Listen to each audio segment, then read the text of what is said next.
Yeah, I put that on. Wonders never cease. Thank you, everybody, for your patience and welcome. Chris and I have been leading a series of talks, and this is 3 of 5 talks, where we are looking at a Chinese ancestor named Huineng, and we credit him with a very core document called the Platform Sutra. How about now? Too close. How about now? Now. Now. Well, maybe. And um, in keeping with our looking at ancestors, we are looking at Dogen, and Chris is going to talk about how she sees Dogen's teachings interacting with Huineng. So, if you haven't been here, a quick recap. Huineng, theoretically, was an illiterate child who, after his father died and was thrown from office, was forced to live in poverty with his mom, and he became a wood cutter, and he sold wood in the market. One day, it is said, he was selling his wares, and behind him he heard a person chanting the Diamond Sutra. And at that moment, he became enlightened. Is it true or is it a story? We don't know, and frankly, we don't care because it helps us to understand something. So the story goes that he at that moment said, I must get educated in the Dharma. I want to learn. I want to be enlightened. And I will go to the monastery. So he went to a monastery where the 5th Chinese ancestor, Hongren, was presiding. And he launched a poetry contest to see who would be the next ancestor, the 6th ancestor. The favorite wrote a poem which was actually rejected, and Huineng's poem was rejected. He had just spent 8 months in the rice pounding room, and that was what he did all day, every day. He didn't sit, he didn't chant, he didn't go to Dharma talks. He was just in this room getting the rice ready for people to eat it. And yet, he won the poetry contest by basically saying, we don't need to claw our way step by step into enlightenment. We're actually all pure and enlightened as we are. Our job is just uncovering it. These were harsh times, 7th century China, and he was advised by Hongren to get out. So Hongren took him into his rooms at midnight and gave him the teachings, explained the Diamond Sutra a little bit further, and then said, here's my robe, here's my bowl. Now, go. And he went. It took him 2 months to get to his first hiding place, but he'd been followed, and one person followed him, and one person ended up following him, and it said that Huineng put the robe and the bowl on a rock and then went and hid. And the usurper came to the rock, went to pick it all up, and couldn't move it, couldn't budge anything. And at that point, he realized that you can't try and steal the Dharma. So he said, I don't care about the robe. I just want the Dharma. And at that point, Huineng came out and said, I will teach you. And they went together. But it was still 7th century China, and it was still very scary out there. Outlaws were harsh, and we're told that he hooked up with a band of monitors and lived secretly with them for 18 more years until finally he decided he was ready and he went to the temple that he wanted to join. When he got there, he heard a couple people arguing over a flag. One said, "It's the flag that's moving." And the other one said, "No, it's the wind that's moving." And he went, "Hey, you guys, it's your mind that's moving." And the abbot of the monastery said, "Come on in. We want you. You are our teacher." And with that, he began his teachings. So that takes a good part of the actual Platform Sutra, telling this story and then getting to the point where he begins his teachings. Last week, we just got started talking about his teachings. And at this point, imagine him safe in a temple giving talks. And I'm just thinking, there are all these words that we hear, and we say them. I'm thinking about prajna. We just said it tonight. Avalokiteshvara Bodhisattva, when deeply practicing prajna paramita. But what is it? You know, I said that many times and wasn't really sure what it was. So I'm going to read you what Wei Ning said about prajna.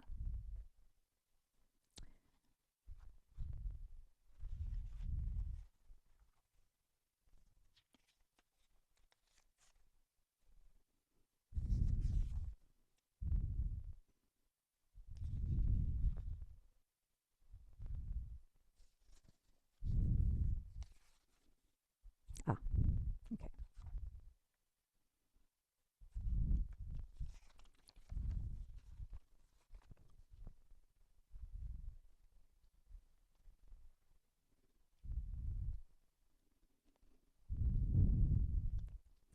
Maha Prajna Paramita is Sanskrit.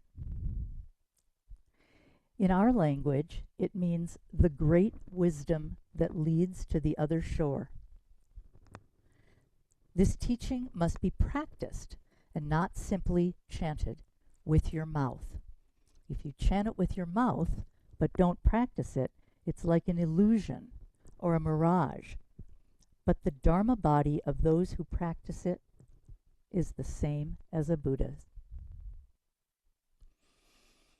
In this world of ours, space has room for the sun and the moon and the stars, the earth and its mountains, rivers, and every plant and tree. Bad people, bad teachings and good teachings, heavens and hells. All of this exists in space. The emptiness of our nature is also like this. What does prajna mean? It means wisdom. At all times, to keep your thoughts free of ignorance and always to practice wisdom. This is what we mean by the practice of prajna. One thought of ignorance and prajna stops. One thought of wisdom and prajna reappears. A person whose mind is full of ignorance says, "I'm practicing prajna." But prajna has no form. It's the nature of wisdom. Oh, this could be good. It's just that my mouth is so dry.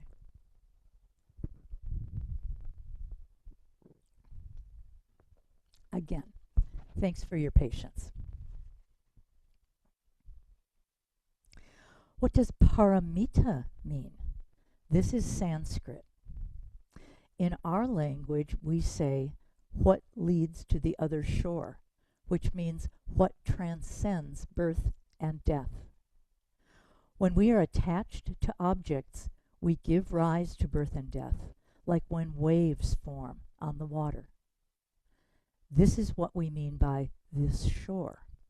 When we are free from objects, there is no birth or death, like when a river flows on forever.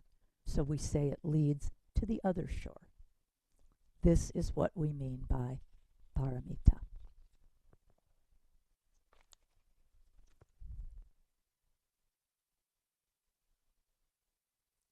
So Wei Neng really revolutionized this concept.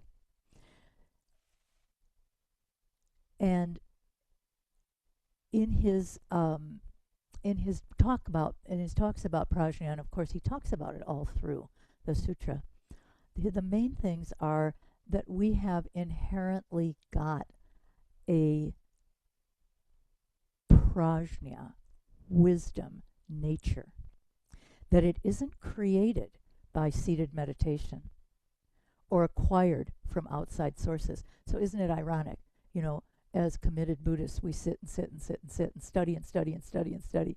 But Huineng says, that's all fine. That's good.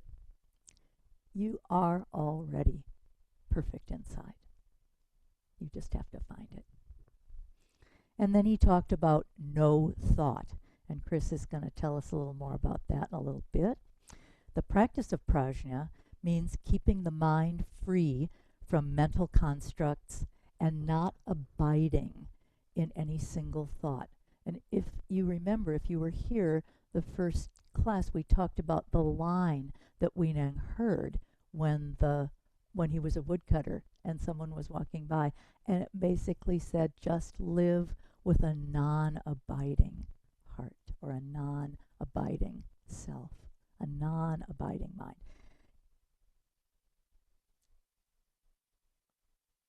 We have it. By mere talking about food, you won't appease your hunger. And this is exactly the case here.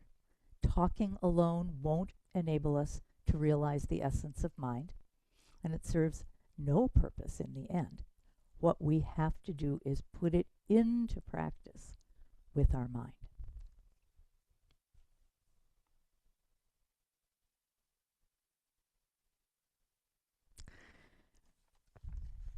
So I want to read a little bit more, because I think that it's good for us to hear text. Sometimes it's a little awkward, and particularly people who study Dogen for the first time go, what? But they say that eventually we love it.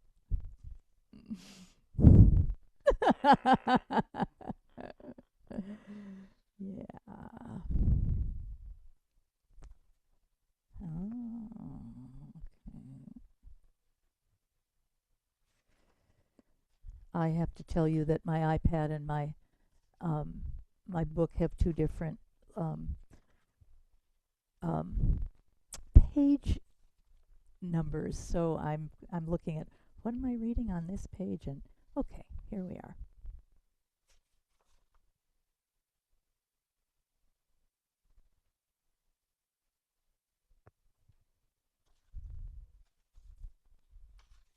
I'm sorry, I'm really looking and not finding. Verse 27. Mm-hmm.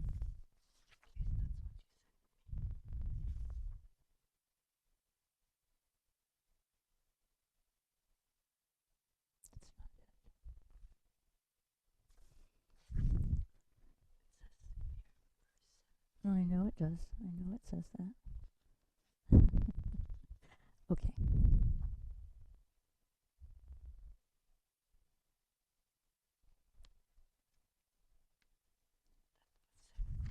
Okay, I'm just going to read. Remember the thing that Huineng starts so many of his talks with. Good friends. Since ancient times, this Dharma teaching of ours, both its direct and indirect forms, has proclaimed no thought as its doctrine, no form as its body, and no attachment as its foundation. What do we mean by a form that is no form? To be free of form in the presence of form, and no thought, not to think about thoughts, and no attachment, which is everyone's basic nature. Thought after thought, not to become attached. When you go from one thought to another, don't become attached to any Dharma. Once one thought becomes attached, every thought becomes attached, which is what we call bondage. But when you go from one thought to another without being attached to any Dharma, there's no bondage. This is why no attachment is our foundation. And he goes on to say, to be unaffected by any object is what is meant by no thought. To be free of objects in our thoughts and not to give rise to thoughts about dharmas. But don't think about nothing at all. Once your thoughts stop, you die and are reborn somewhere else. Students of the way, take heed. Don't misunderstand the meaning of this teaching. It's one thing to be mistaken yourself, but quite another to lead others astray and then to criticize the teaching of the sutras while remaining unaware that you yourself are lost. Thus, the reason we proclaim no thought as our doctrine is because deluded people think in terms of objects, and on the basis of these thoughts, they give rise to erroneous views. This is the origin of all afflictions and delusions. And I'm going to stop there. And Chris has some things to say about some other stuff. And I just want to reiterate in terms of all of that, you know, some of you are probably familiar with Pema Chodron. Her big thing is don't get hooked.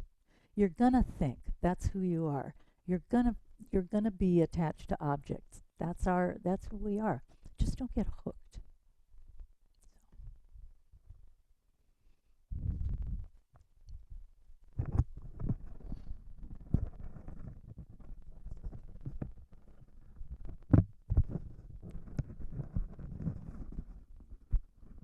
Testing, testing. Good, no good. Okay, great. How about I get the lectern?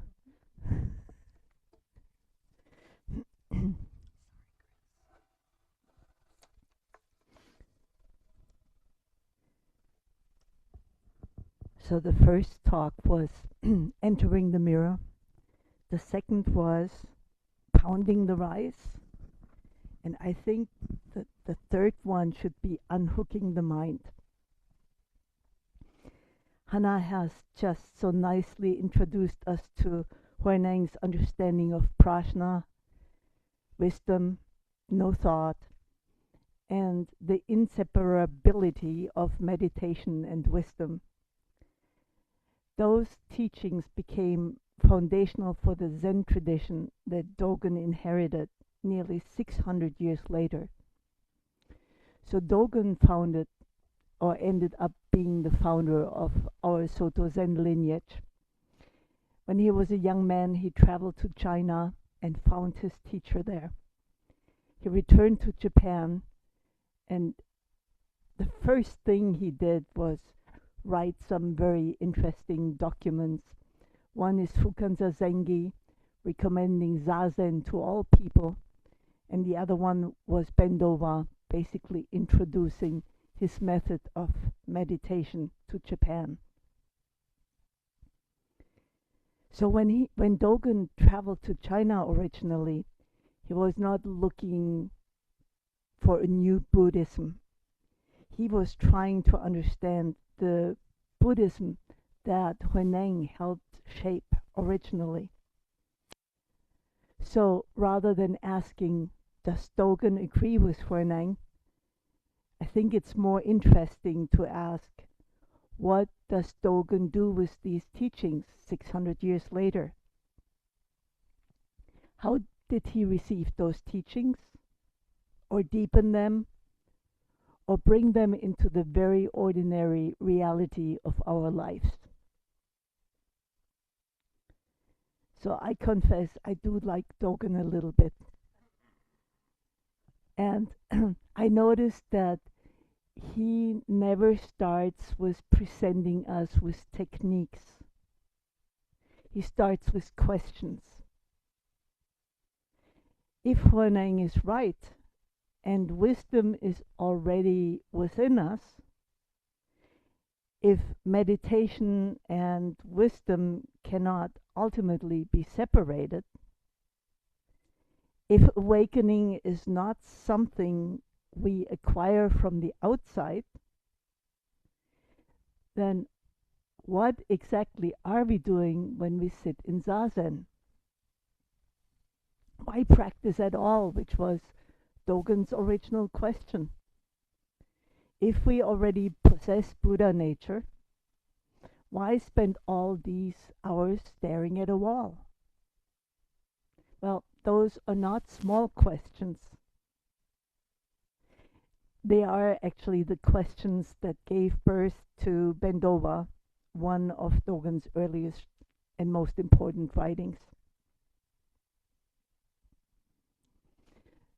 I don't know about you, but I think most of us come to a Zen temple with certain expectations. We assume that if we practice now, someday in the future, we'll change something about ourselves. We'll become more calm, maybe a little bit nicer to other people, maybe it will make our lives feel more complete. Maybe I'll become wise or less anxious. In other words, Zazen becomes another self-improvement project. So if you hold that view that you will be a better someone in the future and that's why you're here, I'm going to ask you to reconsider. You're already pretty darn great just the way you're sitting here.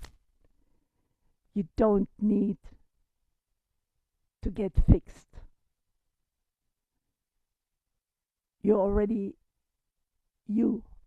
You don't need self-improvement. Little tweaking here and there, yeah, but don't do it with this goal in the future. Bring it closer. Bring it to the present. Don't think if you put in enough hours, one day you'll arrive at that person you always wanted to be. You are already the person you want to be. You are too critical of yourself in many ways. Our self-talk seems to be organized around that quite a bit. We tell ourselves we need to change, we need to become more acceptable, nicer, and all this. You are perfect just the way you are, and yes, you could use a little improvement, but not through a self-improvement thing. It'll happen on its own. In Bendova, Dogen tells us that practice and realization, awakening, are one. He doesn't say that if you practice hard enough at some point in the future, you will find awakening. He said, your Zazen is the expression of your wisdom already. Sitting is awakening, expressing itself. I think that's a pretty breathtaking claim. And it actually totally harmonizes with what Huineng said. But of course, we totally disagree with it. we don't feel awakened when we sit here.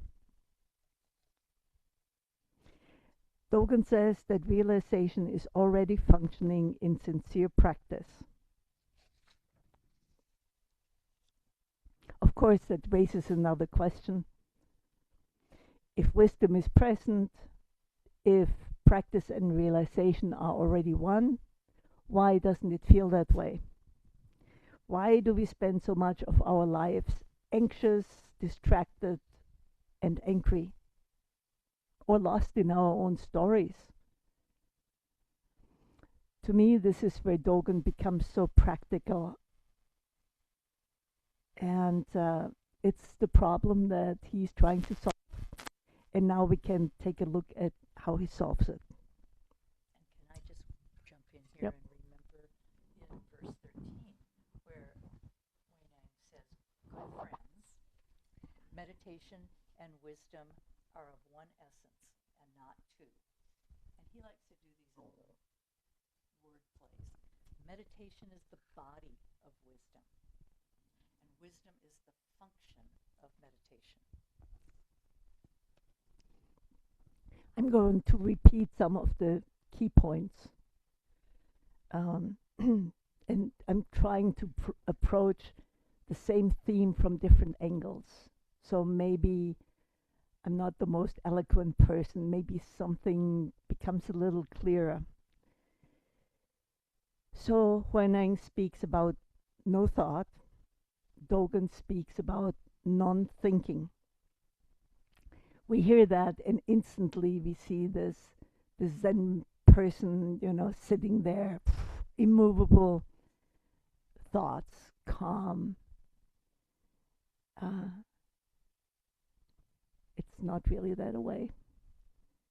Our brains are thought-producing organs. The moment you people will say he stopped thinking, it probably means you're dead. Your brain will come up with plans, judgments, worries, songs, shopping lists, brilliant ideas. And thoughts are not the problem. If they were, none of us would have any hope. I can't tell you how often I've planned dinner, replayed conversations with alternative endings, would I remember to lock the door? And yeah, there she goes. I designed an entire line of children's clothing during my first 10-day sit. Yep. So let me try a different image. Let's replace thoughts with elephants. Suppose I told you, let's replace thinking with elephants. Let me say there are no elephants in this room. We can all agree on that. But that statement does not mean that the room is empty. There are people in here, there are thoughts in here, there are cushions and chairs and lamps, all kinds of things. So saying that there are no elephants simply tells us that one specific thing is absent. Everything else is absolutely present. And we already agreed that our brains are thought-producing organs. So they spit out thoughts non-stop. Most of them we don't even notice because we're not interested in them and they flit by so fast. But every once in a while, that hook is baited with just the right bait and we go for it. And so then you remember this and that. You get engaged with it. Thoughts appearing in your mind are not the problem. A thought arises, And if we don't engage, it goes away. If we feed it our energy, if we add something to it or we try to reject it, then we get hooked again. The thoughts are not the problem. They're like clouds in the sky. They simply arise because that's what brains do. So when we don't let a thought arise and pass away, what we do is we engage with it. Immediately that thought hooks another thought, and that one drags in the third, and so it goes. Maybe someone walks by us without saying hello. Maybe they were in their thoughts. Something happened. But I'm thinking, that's odd. Maybe they're pissed off at me. Maybe I did something wrong last week and I don't even know what. Or you remember something that you did to that person and they still remember. And so within 30 seconds, I have completed a complete scenario. Was upset, was anger, was my response, what I'm going to say to fix it. We have constructed this whole story. The same thing happens with our preferences and aversions. Something pleasant happens and immediately the mind says, I want more of this. I hope this never changes. Something unpleasant happens and the mind goes, I want to get rid of this. I should actually correct this. It's not so much the mind, it's our ego speaking. It's our self that is getting involved here. And often we think this shouldn't happen to us. This shouldn't have happened to me. How do I make this go away? So attachment, desire, and aversion attach themselves to our thoughts. And without noticing, we stop experiencing reality directly. It's getting run through a filter. We are experiencing our own commentary about reality.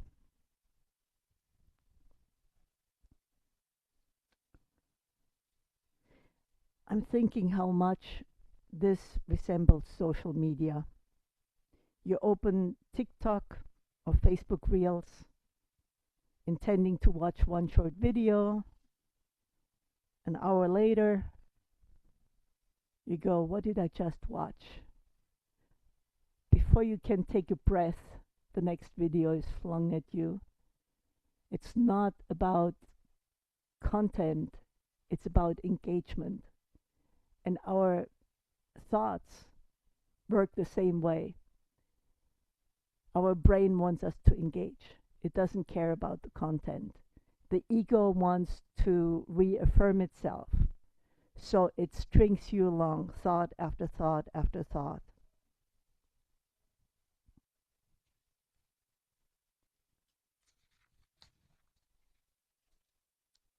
Dogen looks at this ordinary experience and offers something quite remarkable. In Fukanza Zengi, Dogen writes, think of not thinking. How do you think of not thinking? Non-thinking. Made zero sense to me the first 500 times I read this.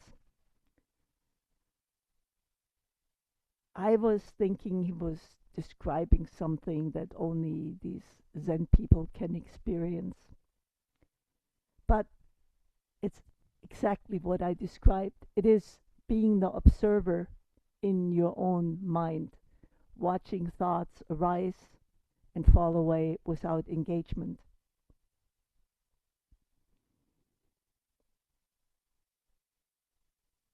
When we sit, thoughts do not stop. The mind, the brain does what it does. So, Huineng and Dogen meet beautifully. Huineng says wisdom is already inherent in our nature. It doesn't come from somewhere else. Dogen says practice enlightenment. Our zazen is a manifestation of our wisdom, of our awakening.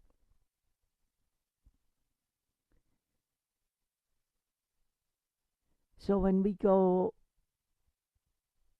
on the rights that ego is offering us, like the like the video reels, we become caught. We abide in our thoughts, in our thinking, and we mistake them for reality.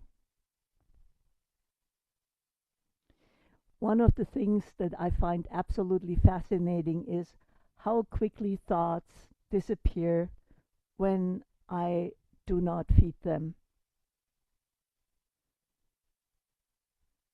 If I immediately let my brain go into planning mode, another thought joins, and then another, and then I think about what else is connected to this and that. But if I just let it sit, it just fades on its own within seconds.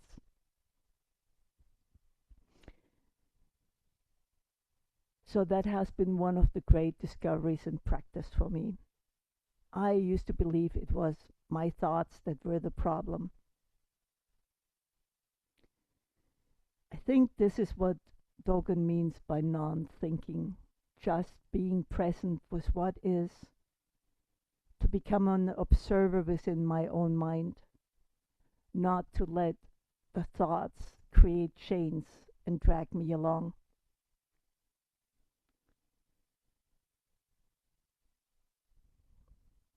Dogen says something in Gensho Koan. He says, when one side is illuminated, the other side is dark. Every thought reveals something, but every thought also leaves something out. Every judgment, every certainty captures one aspect of reality while obscuring another. Practice does not make us smarter. I mean, maybe it makes us a little bit more humble. We become less certain that the first story our mind tells us is the whole story. It also changes how we understand wisdom. It's not having the right thoughts versus the wrong ones. Wisdom is recognizing reality. And reality is always much, much, much larger than what I can think. That realization does soften me and opens my heart. It makes me much slower to even judge myself, which was quite nice, because we are very harsh to ourselves.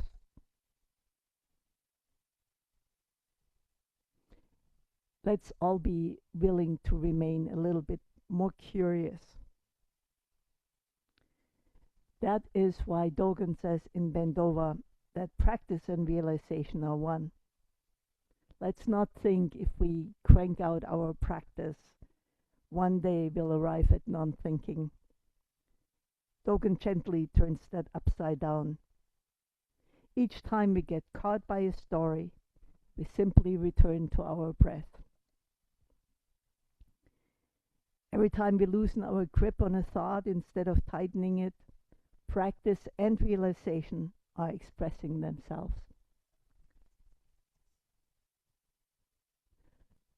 I'm going to tell you a little story about my staying at Tassajara. That non-thinking thing was absolutely driving me nuts. And here I sit, staring at the wall right in front of me.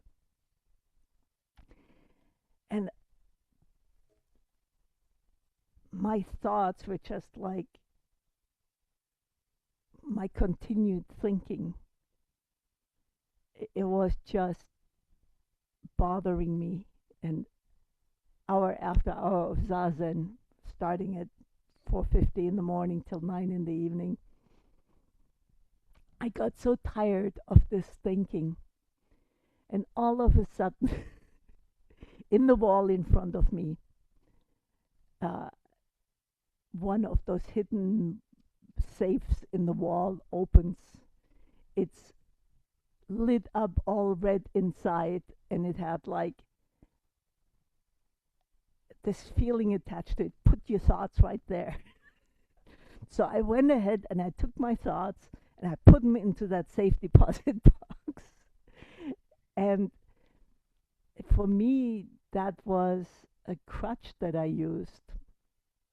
Um, it was just a way for me to manifest that non-thinking for myself, and I'll be darned, it worked, you know. So I would just wait for the safe deposit box to open up, and I would put my thinking in there and enjoy maybe a minute of, you know, non-thinking. And then thoughts come back. But it's so essential to our practice that we at some point get a handle on our discursive thoughts. It's not a permanent solution, you know, it's just something to work with. And if you found something of value in this talk, please use it. And if not, forget every word we said. Thank you so very much for coming tonight. May our intention